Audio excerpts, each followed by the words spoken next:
RS brothers లో ఆషాఢం KG sale మళ్ళీ మొదలైంది. మరెన్నో క్రేజీ ఆఫర్స్ ఖైదీ చేయండి ఆర్ఎస్ బ్రదర్స్.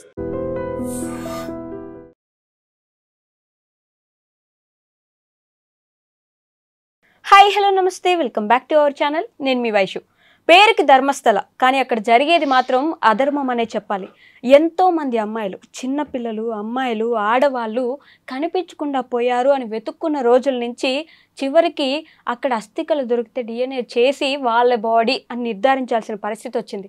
1995 నుంచి 2014 మధ్యలో జరిగిన సంఘటన ఇప్పుడు కొత్తగా వెలుగులోకి వచ్చింది. అంతమంది అమ్మాయిల్ని హత్యాచారాలు చేసి, ఎంతమందిని మర్డర్ చేసి పూడ్చిపెట్టేయడం, లేకపోతే దహనం చేయడం, కాల్చేయడం, ఖననం చేయడం, ఇవన్నీ చేశానని చెప్పేసి చేసిన వ్యక్తి ఇప్పుడు బయటకు వచ్చి చెప్పి నాకు రక్షణ కల్పించండి అని అడుగుతున్నారు. దీని వెనక ఎవరున్నారు?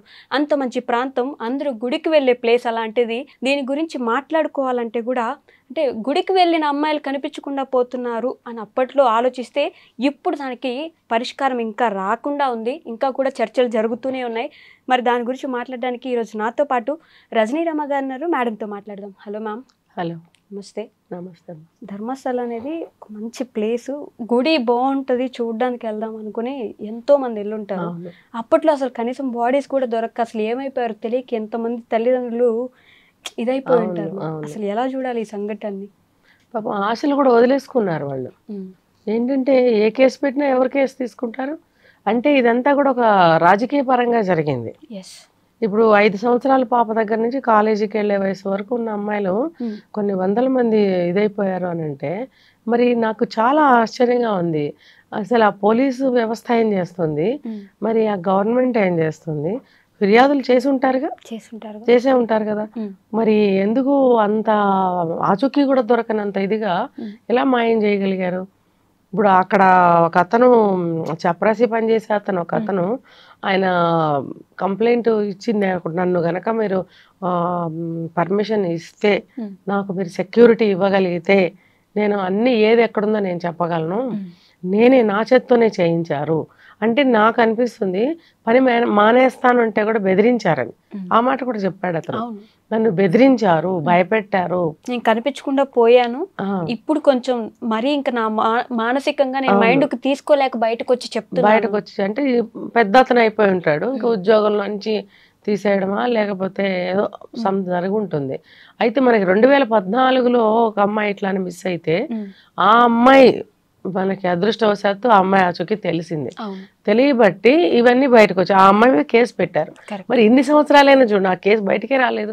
ఇప్పుడు మీరు అన్నట్టు ఒకవేళ పెట్టినా బెయిల్ తీసుకుని బయటకు వచ్చేసి ఇంకా దర్జాగా.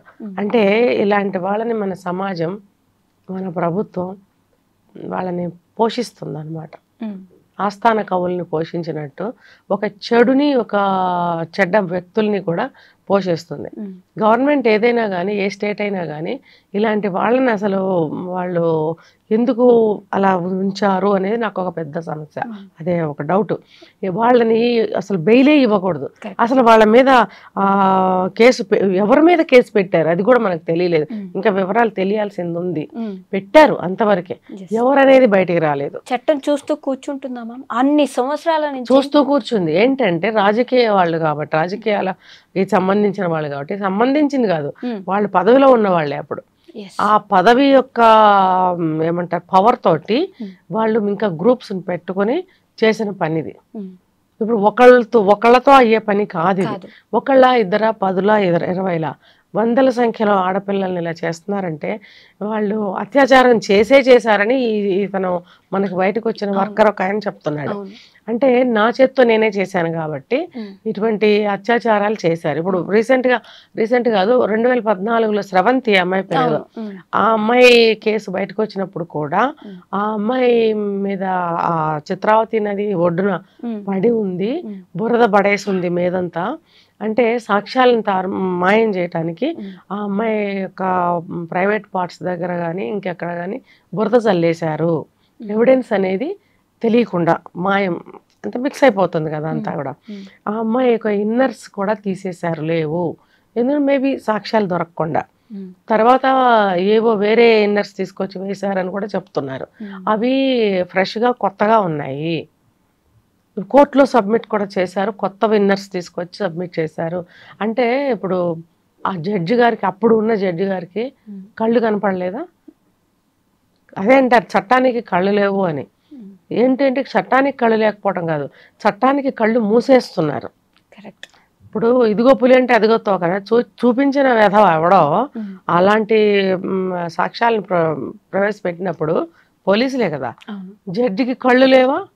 ఆయన యొక్క ఏ స్థానంలో అయితే ఆయన కూర్చున్నాడో ఆ స్థానం ఆయనకి హెచ్చరించలేదా నువ్వు అబద్ధం చెప్తున్నావు, అబద్ధపు తీర్పు చెప్తున్నావు అని? మరి అవన్నీ కూడా కొత్తవన్నీ తీసుకొచ్చి చూపించినప్పుడు అది ఎలా సాధ్యం? ఆ అమ్మాయి డెడ్ బాడీ మీద అంత బురద చల్లి గందరగోళం చేసేసారు మనిషిని. ఇవి మాత్రం కొత్తగా ఎలా ఉన్నాయని చెప్పి జడ్జి అడగలేదా? జడ్జి ఏంటి, ఎవరికైనా డౌట్ వస్తుంది. మరి ఆ జడ్జి ఎందుకు చూస్తూ ఊరుకున్నాడు? అంటే అక్కడ ఏమర్థం అవుతుంది, పోలీసులకి వాళ్ళకి అందరికీ కూడా ఉంటుంది, లింక్స్ ఉంటాయి కాబట్టి వాళ్ళు ఏమనుకుని ఉంటారు, పోయిన వాళ్ళు ఎటు తీసుకురాలేరు కాబట్టి మనం కాసేపు కళ్ళు ముక్కు చెవులు మూసుకుంటే మన వాటా మనకు వచ్చేస్తుంది. అధికారంలో ఉంటే ఏమైనా చేయొచ్చామా? చేస్తున్నారు. ఏమైనా అధికారంలో ఉంటే ఏమైనా చేయొచ్చు అని ఎవరంటారు? ఖచ్చితంగా ఎవరు ఒప్పుకోరు, చెయ్యకూడదు. అధికారంలో ఉన్నప్పుడు ఏమంటారంటే సంక్షేమం చేయాలి, ఏం కావాలి అది చేయాలి. నువ్వు ఆ రాష్ట్రానికి ఏం కావాలో అవన్నీ చేసిపో. నువ్వు 5 ఏళ్ళు ఉంటావో 10 ఏళ్ళు ఉంటావో అది నీ యొక్క బాధ్యత. అధికారంలో ఉంటే ఏమైనా చేయొచ్చా? ఏమైనా చేయకూడదు, చేయవలసినవే చేయాలి.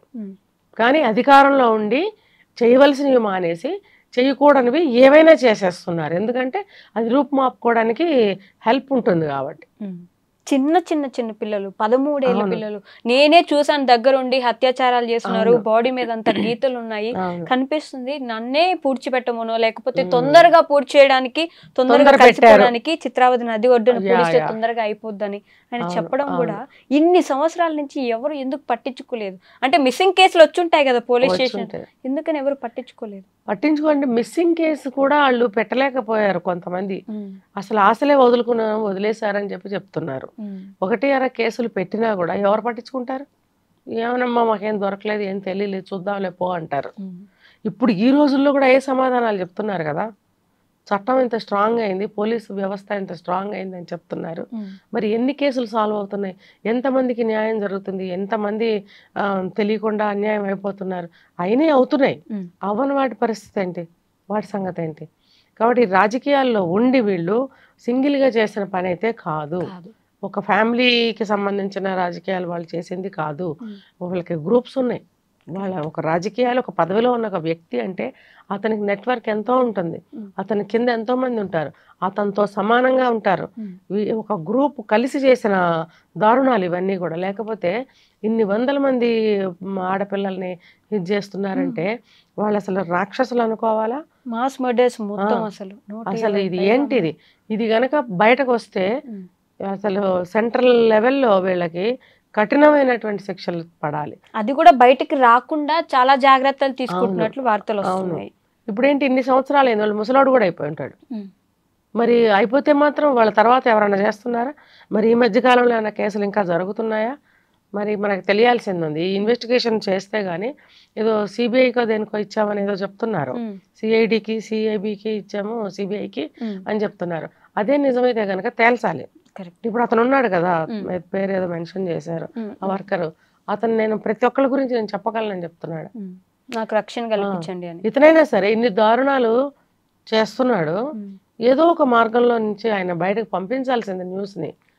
చూస్తూ ఆడపిల్లలు మొగ్గల్లాగా రాలిపోతున్నారే అనేది. అంటే ఇప్పుడు చెప్తాను అని అంటున్నాడంటే ఇప్పుడు కూడా జరుగుతున్నాయా? మనకి నెక్స్ట్ అప్డేట్ రావాల్సింది ఉంది. ఆయన రిలేటివ్స్ లో ఒక అమ్మాయికి ఆయనే అలా చేసిన తర్వాత మరి పశ్చాత్తాపం, అదంటే ఏంటి తలదాకా వస్తే అన్నట్ట అనుకోవాలి. ఏదో వచ్చి చెప్తానన్నాడు కదా అని మనం గొప్పగా అనుకోవాల్సిన అవసరం లేదు. ఎప్పుడైతే మనిషికి తనకి బాధ కలుగుతుందో అప్పుడు రియాక్ట్ అవుతాడు.